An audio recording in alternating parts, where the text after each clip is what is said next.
কেউই খানকি মাগিদের একটু বুঝান যে তাদের অপবিত্র মুখে বঙ্গবন্ধুর নামটা মানাইতেছে না। আর কি যেন স্লোগান দিল সেটা একটু শুনে নেই তো। দেখেন, আমরা একজন রোস্টার, তো আমাদের উচিত মানুষের ভুলগুলো ধরে দেওয়া। এখন তারা একটা স্লোগানে ভুল করতেছে, আমরা ভুলটা কি ধরিয়ে দেবো না? অবশ্যই দেবো। এখন তারা স্লোগানে বলতেছে জয় বাংলা জয় বঙ্গবন্ধু। এখন এই স্লোগানটা যদি একটু রিপ্লেস করে বলা হতো জয় বাংলা, রাতে হবে ছাত্রলীগ নেতাদের হামলা। सब क्या देखना पड़ रहा है, अच्छा है मैं अंधा हूँ।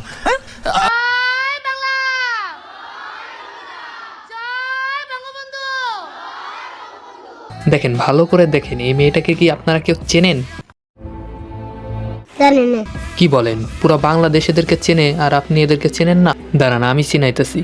বাংলাদেশে যখন দ্বিতীয় মুক্তিযুদ্ধ শুরু হয়, কোটা আন্দোলন শুরু হয়, তখনই এই মেয়েদের এক এক করে লিঙ্ক বের হতে শুরু করে। এখন আবার লিঙ্ক চাই লজ্জা দিয়ে না, তাহলে দুঃখে পুরা বাঞ্চত হয়ে যাবো। দেখেন, ছাত্রলীগের নেতারা তো মায়ের দুধ খাওয়ার পর বড় হয়েছে, কিন্তু এদের দুধ খাওয়ার পর তাদের শরীরে এত পরিমাণ শক্তি আসছে যেটা তারা সাধারণ ছাত্রদের উপর দেখাইতেছে। কথা কি ক্লিয়ার না ভেজাল আছে? আসসালামু আলাইকুম কলিজার ভাই ও বোনেরা, কেমন আছো তোমরা? বরাবরের মতন নতুন আর একটি ভিডিওতে হাজির হয়ে গেলাম আমরা। দেখো, আজকের এই ভিডিওটা বানানোর আমার কোনো ইচ্ছাই ছিল না। এখন আমাদের হঠাৎ করেই মনে পড়ে গেল নেট চলার আগে তো পৃথিবীতে অনেক কিছুই ঘটে গেছে। এখন এই বিষয়টা যদি আমরা উল্লেখ না করি তাহলে আপনারা জানবেন কি করে? যেমন বাংলাদেশে এত পরিমাণ লিঙ্ক ভাইরাল হয়েছে, যেটা বাংলাদেশের সর্বপ্রথম, তাও আবার ছাত্রলীগ নেতৃত্বের। আমি ছাত্রলীগ করি বলে অনেকে আমাকে উল্টাপাল্টা কমেন্ট করে, করতে থাকো, কোনো সমস্যা নেই। তোমাদের রিপ্লাই দেওয়ার মতো সময় আর আমার কাছে রিপ্লাই পাওয়ার মতো কোনো যোগ্যতা তোমাদের নেই। দেখে খানকি মাগি, আমরা তো আর ছাত্রলীগ করি না, সেই কারণে আমাদের তোদের রিপ্লাই পাওয়ার দরকার নাই। তোদের রিপ্লাইগুলো তোরা ছাত্রলীগ নেতাদের মুখে ছুঁড়ে মারগা। এখন এই খানকি মাগি এত বড় মাল হইতে পারছে, সবটুকু অবদান ছাত্রলীগ নেতাদের।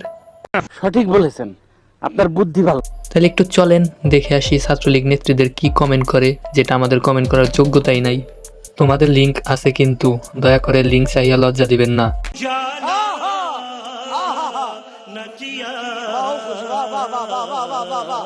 এখন আপনারা কি বুঝলেন? তার মানে এরা এই কমেন্টগুলো নিয়ে গর্ববোধ করে, আর গর্ববোধ তো শুধুমাত্র সাধারণ জনগণের জন্য, আর এদের জন্য গর্ববতী করে।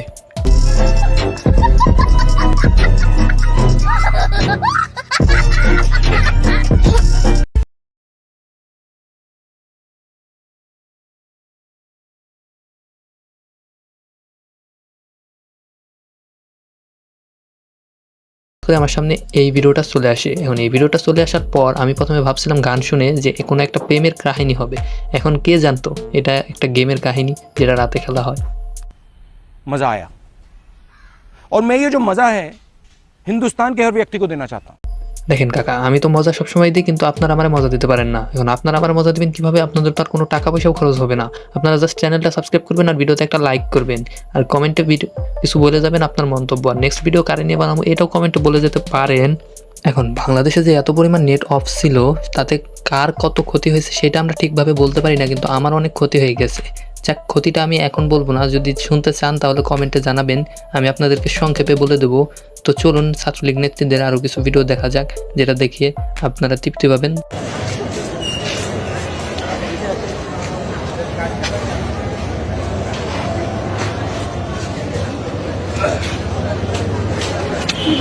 বিশ্বাস করেন রাসেল ভাই, আমি যখন এই ভিডিওটা দেখছি আমার কাছে মনে হয়েছে যে পৃথিবীর সব থেকে শান্তির একটা কিছু দেখলাম।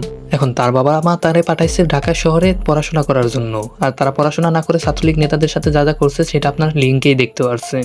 আর যারা দেখেন নাই তাদের উদ্দেশ্যে একটা কথাই বলি, ভাই দেখার প্রয়োজন নাই, কারণ আমাদের রুচি এতটা খারাপ না। আর দেখতে দেখতে আমরা পুরোপুরি ভিডিও শেষ পর্যায়ে চলে আসলাম, কারণ এদের নিয়ে আমরা যত কথাই বলবো তাই হয়ে যাবে কম, আর ছাত্রলীগ নেতারা টিপবে এদের পম্পম।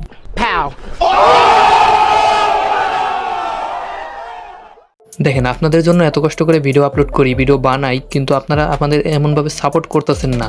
এমন করলে কেমনে চলবে ভাই? চ্যানেলটা সাবস্ক্রাইব করে যান আর ভিডিওতে একটা লাইক করবেন। দেখা হচ্ছে নেক্সট ভিডিওতে, ততক্ষণ পর্যন্ত সুস্থ থাকুন। টেক কেয়ার, বাই বাই, আল্লাহ হাফেজ, ধন্যবাদ।